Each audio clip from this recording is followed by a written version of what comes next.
bienvenue sur ma nouvelle vidéo.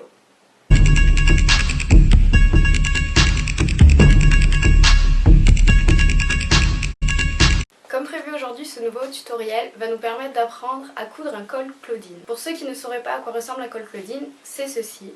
Le col est un accessoire qui revient très à la mode depuis ces dernières années, c'est pourquoi j'ai choisi de le prendre comme sujet pour mon premier tutoriel. Pour commencer avec ce deuxième tutoriel, je vais vous apprendre à réaliser le col de la manière la plus simple possible. Je vais maintenant vous présenter tous les éléments qui vont nous être nécessaires pour réaliser le col.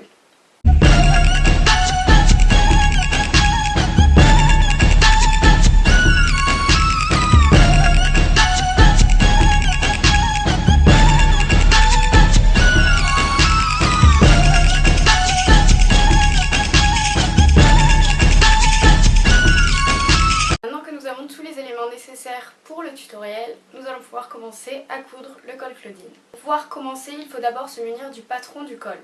Pour cela, je vous ai mis le lien dans la description de la vidéo. Il vous suffit d'imprimer le patron et de découper selon les pointillés, ce qui vous donnera ceci. Préparez donc vos deux tissus précédemment choisis. Commencez avec un seul que vous pliez en deux bord à bord, puis positionnez votre patron. Épinglez-le sur le tissu. Le patron ne représentant qu'une seule partie du corps, c'est pour cela que nous avons précédemment plié le tissu en deux. Munissez-vous de vos ciseaux et découpez autour du patron en laissant environ 2 cm de marge. Une fois cette première étape terminée, répétez l'action sur le deuxième tissu. Vous êtes désormais en possession des deux parties que nous allons ensuite assembler à l'aide de la machine pour réaliser votre col Claudine. Je me suis aperçue que dans mon précédent tutoriel, j'ai oublié de vous parler de la pédale de la machine. Il faut automatiquement l'appuyer pour pouvoir coudre et la relâcher dès que vous souhaitez arrêter. Une fois votre machine installée et après avoir vérifié que tous les éléments soient à leur place, vous pouvez passer à la partie couture. Prenez vos deux bouts de tissu et assemblez-les dos à dos. Les deux parties que vous définissez comme le devant de votre col doivent se retrouver face contre face. Munissez-vous d'aiguilles et attachez les deux bouts de tissu ensemble. Vous pouvez désormais commencer la couture en allumant votre machine avec le bouton on-off qui se trouve sur le côté droit de votre machine. Positionnez votre tissu dans le sens de couture. Pour fixer le tissu pour que celui-ci ne bouge pas lorsque vous êtes en train de coudre, il vous faut abaisser la manette qui se trouve derrière, ce qui permettra de bloquer votre tissu. Vous abaissez ensuite l'aiguille avec le bouton se trouvant également sur le côté droit de votre machine. Et c'est parti. Pour démarrer, vous appuyez doucement sur la pédale que je vous ai présentée tout à l'heure et vous guidez votre tissu. Comme ceci. Dès que vous commencez à coudre, faites quelques points avant, puis faites-en directement quelques points arrière avec la manette marche arrière comme je vous l'ai présenté dans le tutoriel précédent.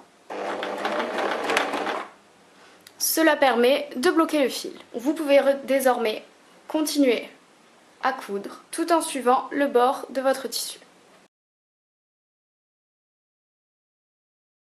Lorsque vous désirez tourner votre tissu, vous pouvez très bien relever la manette de derrière pour tourner votre tissu et la réabaisser pour continuer à coudre. Avant d'arriver à l'endroit où vous avez commencé à coudre, vous allez vous arrêter en laissant environ un espace de 5 cm entre le premier point et le dernier. Pour fixer le fil, vous refaites donc la même étape qu'au début. Vous faites quelques points en marche arrière, puis en marche avant. Pour retirer votre tissu, il vous suffit de relever la manette de derrière.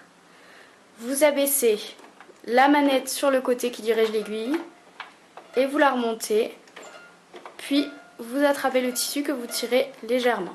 Une fois cette étape finie, vous passez vos doigts dans l'espace restant entre votre point de début et votre point de fin et vous attrapez le tissu pour le retourner.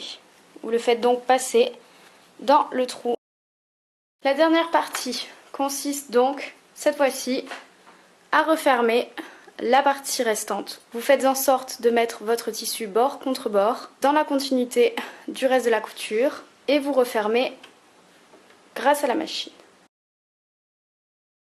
Voilà le résultat de la première étape de couture. Il faut réaliser 2 trous sur votre col aux extrémités pour ensuite pouvoir passer le ruban qui vous permettra de porter le col. Vous allez donc vous munir du col, puis des ciseaux de couture. Vous pincez l'extrémité de votre col et réalisez une petite fente avec vos ciseaux.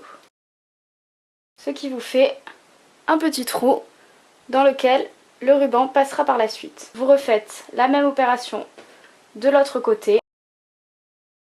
Maintenant que vos 2 trous sont réalisés, nous allons coudre les bords avec le fil et les aiguilles pour que le tissu ne s'effiloche pas. Pour commencer à coudre, vous passez votre aiguille par derrière, vous la faites ressortir devant sur le bord.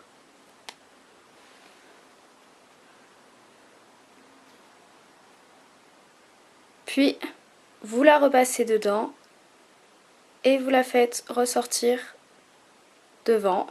Et vous répétez cette action tout autour de votre trou. Après avoir réalisé la couture tout autour de votre cercle, pour pouvoir fixer votre fil, vous repassez votre aiguille dessus pour que celle-ci aille cette fois-ci dessous. Puis, vous la faites sortir par le trou et la faites passer dans la boucle de votre fil, puis vous tirez. Il nous reste à présent plus qu'une dernière petite étape avant de pouvoir ensuite arborer fièrement votre col. Tadam!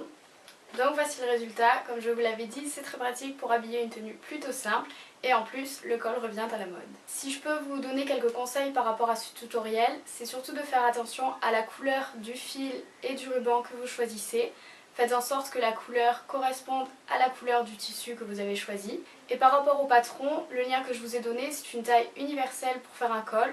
Donc si jamais vous avez un cou plus petit ou plus large, bien évidemment, vous pouvez adapter les proportions pour que celui-ci vous aille le mieux possible. Dans ma prochaine vidéo, je compte faire un tutoriel de do it yourself. Je vais partir d'une chemise d'homme récupérée pour la customiser. Si jamais vous avez des questions ou qu'il y a des choses qui ne sont pas claires, surtout n'hésitez pas à me laisser un commentaire et j'y répondrai du mieux que je peux. J'espère que vous avez apprécié cette vidéo, surtout n'hésitez pas à me donner vos avis. Merci à tous d'avoir regardé et je vous dis à la prochaine fois.